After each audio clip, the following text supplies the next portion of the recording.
Good morning, Daily Huddlers. Welcome to Wednesday. So I know it doesn't seem possible, but Halloween is really just around the corner. And Halloween is big in our house. So I have a question for you, Tara. Do you know why the skeleton can't go to the Halloween dance? No, you don't. You don't know. It's because he has no body to go with. Oh, But you're the best. Yeah. You are the best.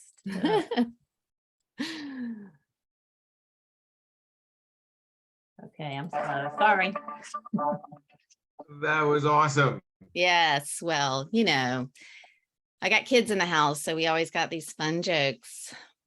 I love them. You have no body to go with. That's right. So before you go to a dance, be sure you have a body. Okay. All right. All right. Well, we are lacking on our sound today. That's okay. We're piecing it together, but we're going to jump right in to Wednesdays. We're coming back onto the screen. I'm trying to stop sharing the screen. Sorry. That's okay. There we are. There are those beautiful faces.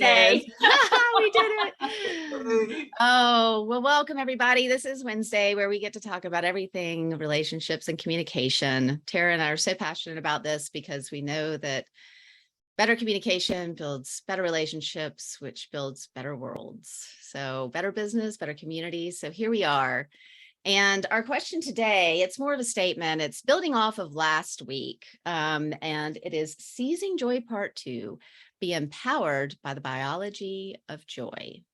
And I know y'all know Tara, but I got to tell you a couple of things because it relates to this today. So Tara is a speaker and a sales leader and has been for decades. And it was her daughter's traumatic brain injury that catalyzed the development of her platform, Talk to the Brain. And it's through this platform that she coaches leaders to communicate in honor of what the brain needs to be impacted by language. And today she's going to use that to talk to us about joy. So last week, I'm super excited about this because even in our pre-talk for this, I learned even more. So last week we talked about joy, and one of our guests, I believe it was Stacy, asked, "What is joy?" And Tara, I watched you get super lit up and super excited, so much so that we had to do a whole episode on it. So take us away and talk to us about the biology of joy. Thank you. Thank you so much. Yes, I do get excited about joy because a lot of my studies have helped me to really understand the science of it, which in many ways has saved my soul, I think, and really protected my spirit. So I'm going to start off, though, talking to you all this morning about cupcakes. That's one of my favorite topics. I didn't know we were going there. So, when I was little, I bet some of you all can relate to this. My mom would every once in a while get a wild hair that we were going to bake cupcakes. And my mom was a very hardworking, mostly serious, very prim and proper woman. And I very rarely saw her really happy or just relaxing, taking her time. But when we would bake cupcakes, it was almost like just let her spirit soar. I remember helping her stir the batter where she usually was in too much of a hurry to have me to help. And I remember seeing her lick the spatula. And it was such a bonding thing for my mom and me. And then when the cupcakes were finally ready, they were warm and chocolatey, and we would savor every bite. And then we would save them because we knew we wouldn't have cupcakes for a long time. And that little story makes me think back to a story that my mother remembers from when she was a little girl. And this is the power of joy. Joy has the ability to stay with us, these moments, these memories like Kathryn made just a few weeks ago. When my mom was a little girl, talk about a woman who was very, very prim and proper. That was my grandmother, her mother. And everything had to be just so. She was very much into the Society of Lexington, Kentucky. And my mother's mother, my grandmother, she also liked to go fishing. And one day, my mother and grandmother had been fishing. And on the way home, it started raining.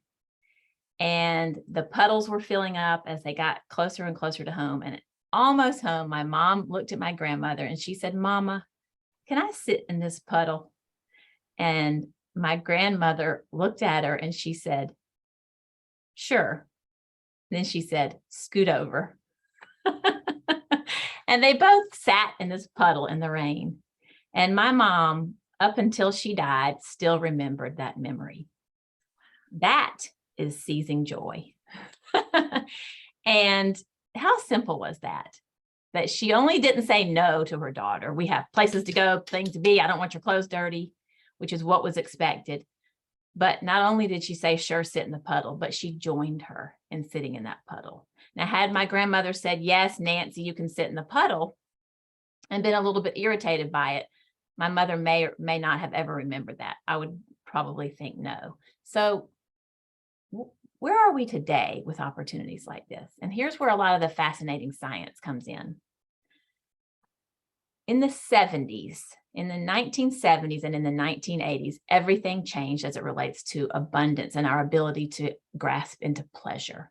Pleasure has become extremely easy for us to get. And it all started with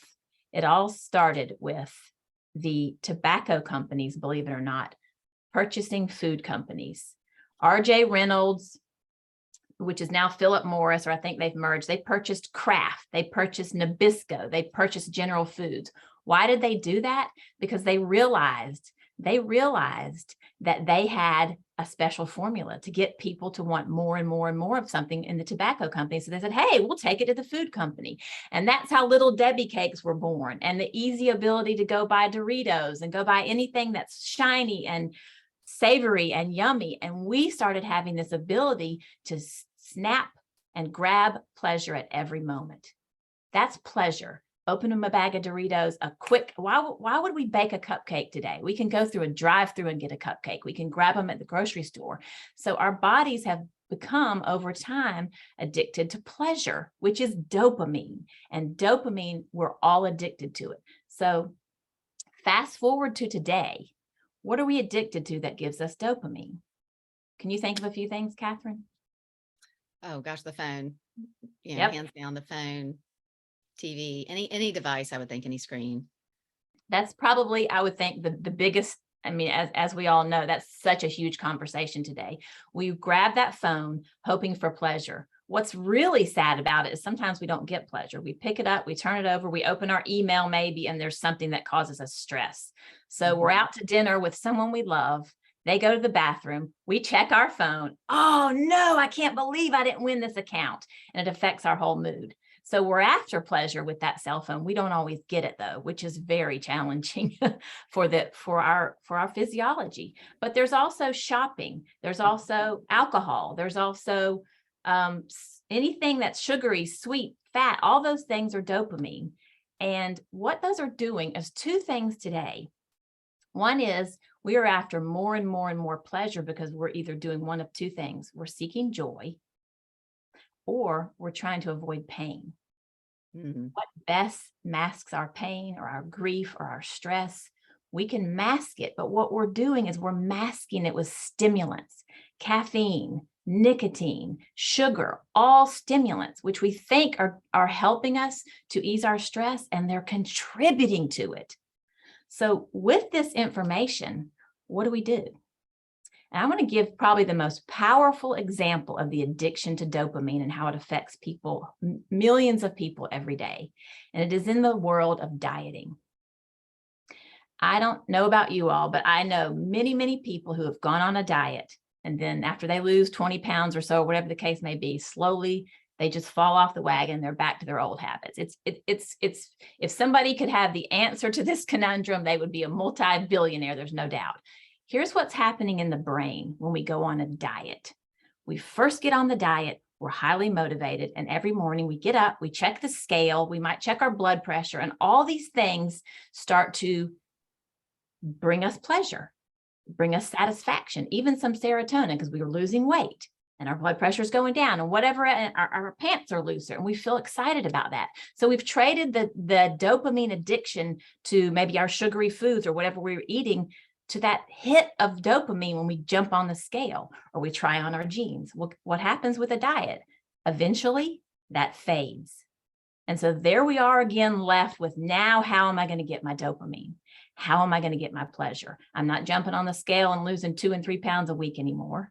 My blood pressure is stabilized and I miss my sugar now more than ever. So what happens? People fall off the diet.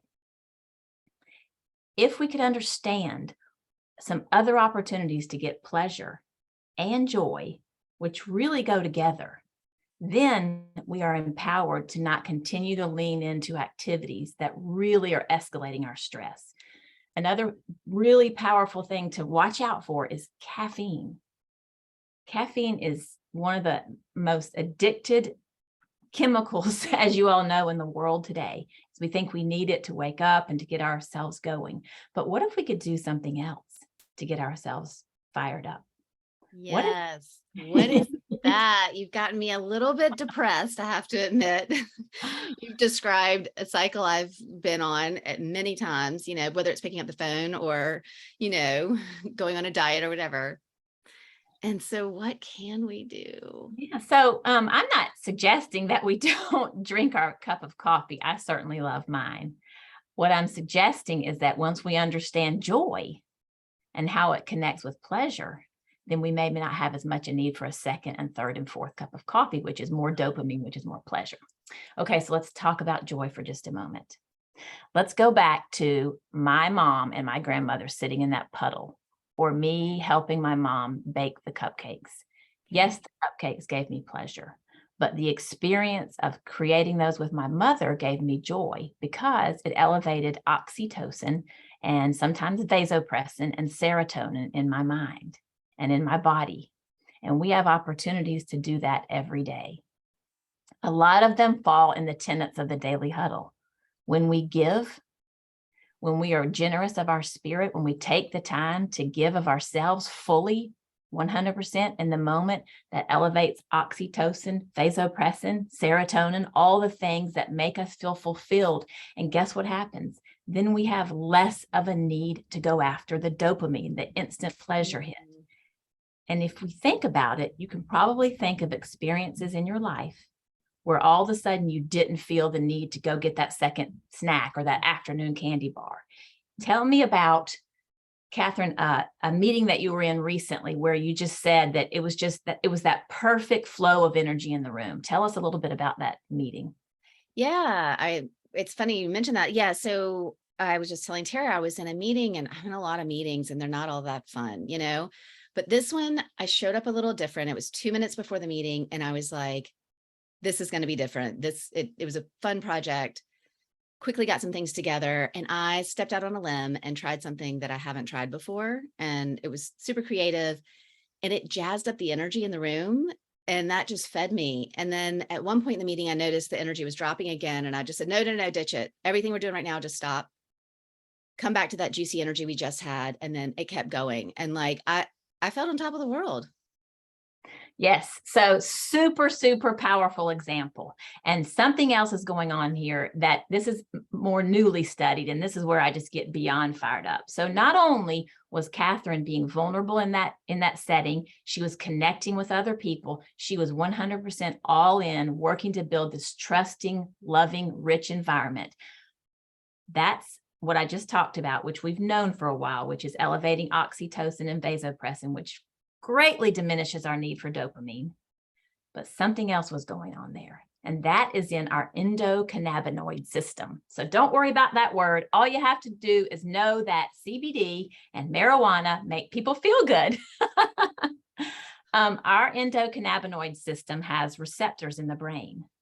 And there's a molecule that we can generate called anandamide that hits the same receptors as marijuana, interestingly.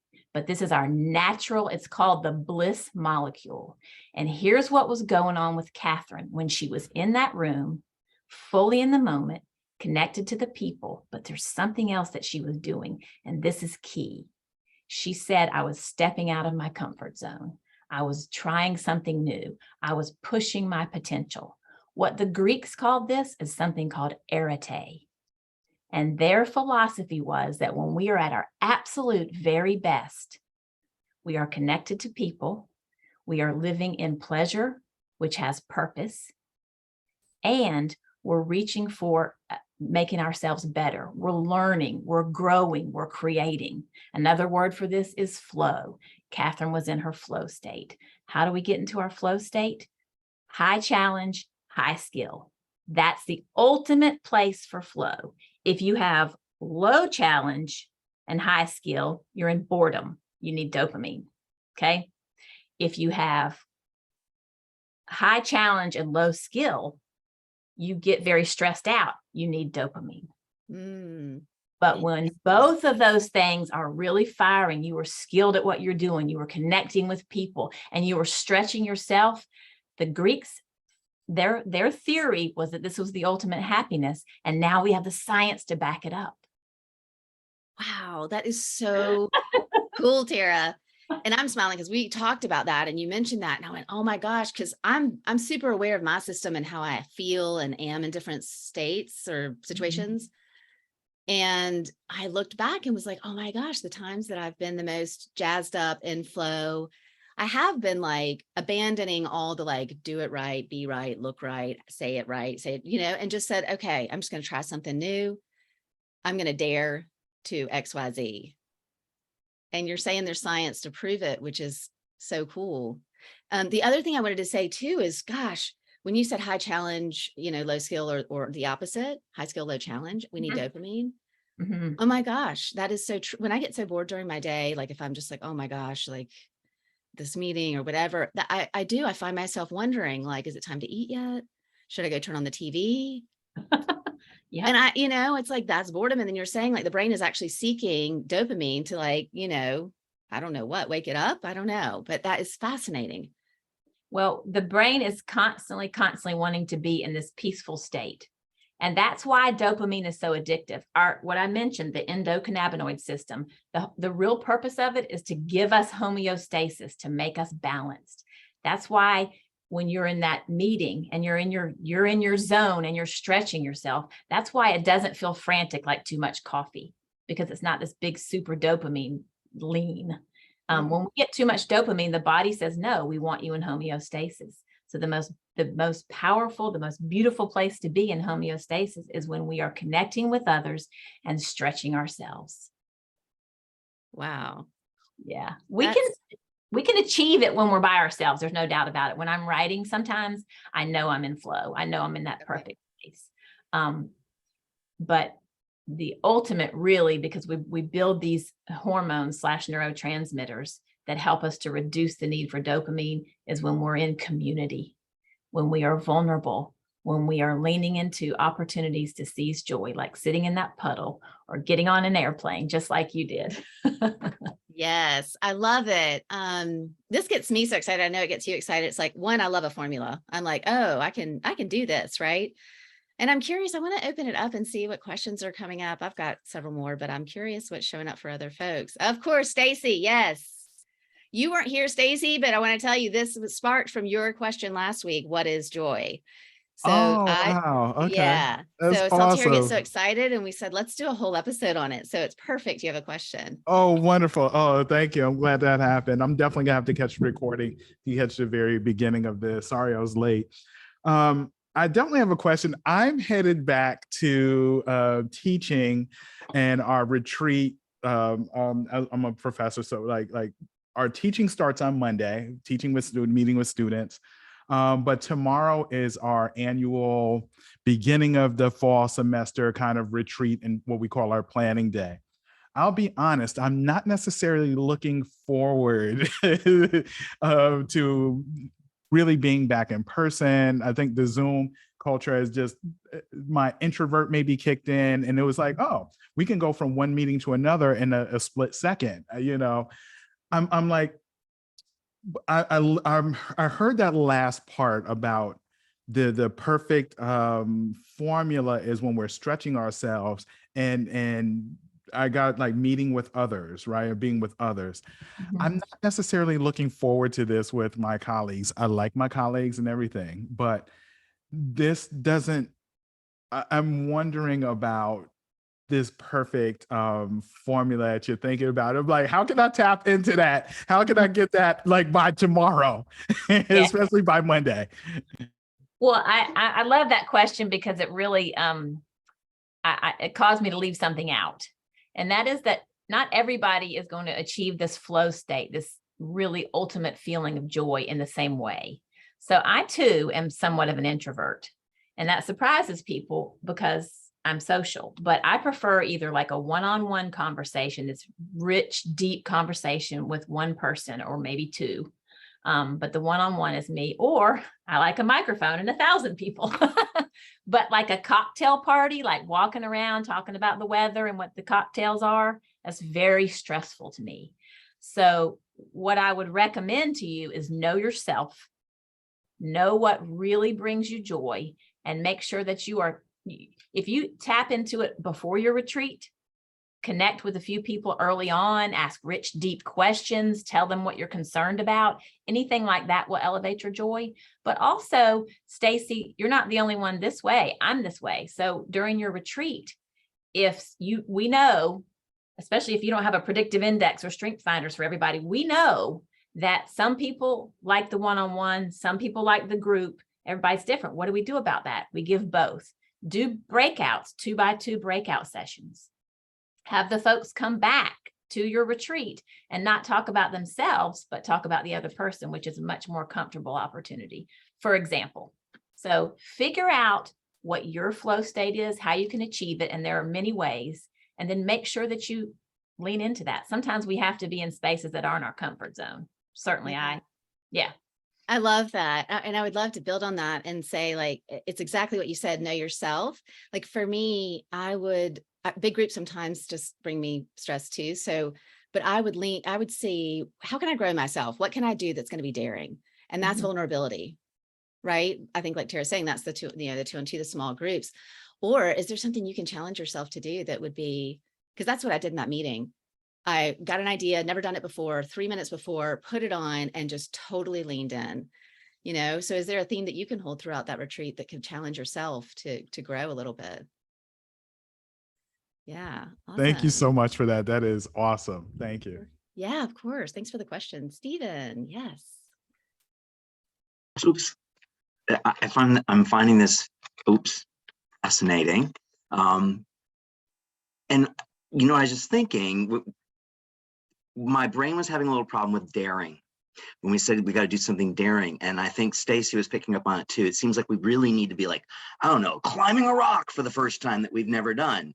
And then I was thinking, but the asking mom if we can play in the puddles isn't so daring, but it's different. It's very out of the normal. So it's a very gentle daring. It's a trying something new, which now I'm kind of fascinated by. It doesn't have to be super scary, but I think there's something about uncharted or trying something different that maybe is part of the secret recipe here. Does that sound about right, Tara? Yes. And again, I love the questions because they help me to bring up things that I haven't. So if we do something that's extremely daring, Stephen, no matter if it's daring it might not be daring for Kathryn, but it's daring for me. If we do something that feels extremely uncomfortable, that's really getting more hits of dopamine and adrenaline and cortisol, quite frankly. So that's not necessarily what I'm talking about at all. Again, think about what the ultimate flow state is. It's when we have high challenge and high skill. So think about an artist. Artists can achieve flow state so beautifully that sometimes that's almost their Achilles heel. Like they're just like addicted to that state and they're in it, but they're not with other people. And we need community. That's how we're wired. So stretching yourself means just like what you do. You're a lifelong learner. You're learning more. You're stretching yourself in your work, not something that feels just completely so uncomfortable that it shoots up cortisol, which makes you stressed out. Many of you have heard me talk about my son. I mean, he was super addicted to dopamine and adrenaline. I mean, he would do the more daring, the better. He picked up snakes, jumped out of moving cars, to his demise. That's not what we're talking about here. We are talking about that true mindset of growing yourself into that person you aspire to be and stretching in that way. I love that you just said growing yourself into who you're aspiring to be. And thank you for the question, Stephen, because I related to that because I've 2 boys who are 9 and 11, and I'm in the go, go, go phase from soccer to eat dinner, to get home, to get into the shower, to get into the bed, you know? And so when you said that story about sitting in the puddle, I remember playing in the rain when they were little with them. And I haven't done things like that in a while. It's more just keep them contained, keep them moving. But the thought of sitting in the puddle, the thing you're not supposed to do, that your mom's going to tell you not to, and then just being there and the awe, I'm imagining that the child is like, huh? Like, mom too? There is something about that. So I love that you brought that. It's that would be daring for me, to slow down enough to get wet and gross, to then know that, oh, we got to go clean it up. Do we have time? Oh my God, you know? So Yeah. I love redefining the word daring. Mm. One other point that I didn't mention, but I think I would be remiss if I did not, is a lot of us have a tendency to fear joy. And that goes back to our biology of wanting to be balanced. That if we just allow ourselves to celebrate with all our might, put all our worries behind us, or lean into a new relationship, afraid that we might get hurt, so we hold back. That is super common and why we're not seizing joy. So it's not only those moments like sitting in the puddle, but it's also putting ourselves out there in a dangerous way. It feels dangerous to connect people in a deeper way. Yeah. And Go go ahead. ahead. I was just going to say, here's what I've learned about that. Sometimes that will fail you, but the gifts it returns when it doesn't fail you. I sit here and talk about this because if I can help one more person to experience life by unleashing their true spirit and leaning all in without fear and leaning into joy, then I feel like I've done something well on this earth. It is worth the risk. We will rise again. Well, and I want to say something about that, because what I've noticed when I do these things like that meeting or doing that, the trip and all these different things that are daring, I have what I call a saboteur that comes out a little bit after and starts going, oh gosh, oh no, you shouldn't have done that. You shouldn't have done that. I was really vulnerable in a work post on our internal channel. And afterwards, oh my gosh, for hours, it kept popping in. Oh, you shouldn't have done that. That was too vulnerable. And I just wanted to name that and speak to it, because we haven't talked about what happens after, because it's not often this blissful, like sometimes it is. And sometimes our mind goes, and there's probably a chemical reason for that. But for me, it's like, it's trying to keep us safe, right? That's what the brain is trying to do. And so what I've done is I've just gone, okay, thank you. There's that voice again. Because in the past, what it's done is it's caused me not to go out and be daring again, because I believed and listened to that voice. So I just wanted to name that full arc, the whole piece of what happens there. Yes, thank you. And that, I mean, we have one of two choices every day. We can be like all in, take a risk, which certainly builds up dopamine and adrenaline. And then if it fails, then we're going to feel to ourselves, well, I learned something here and we won't want to do it again. But when it wins, that really, really lessens our craving for just immediate, instantaneous pleasures. And they're at our fingertips and they're hurting us. Keeping our heads down in our cell phones, consuming too much sugar, salt, fat, nicotine, caffeine, alcohol, all the things.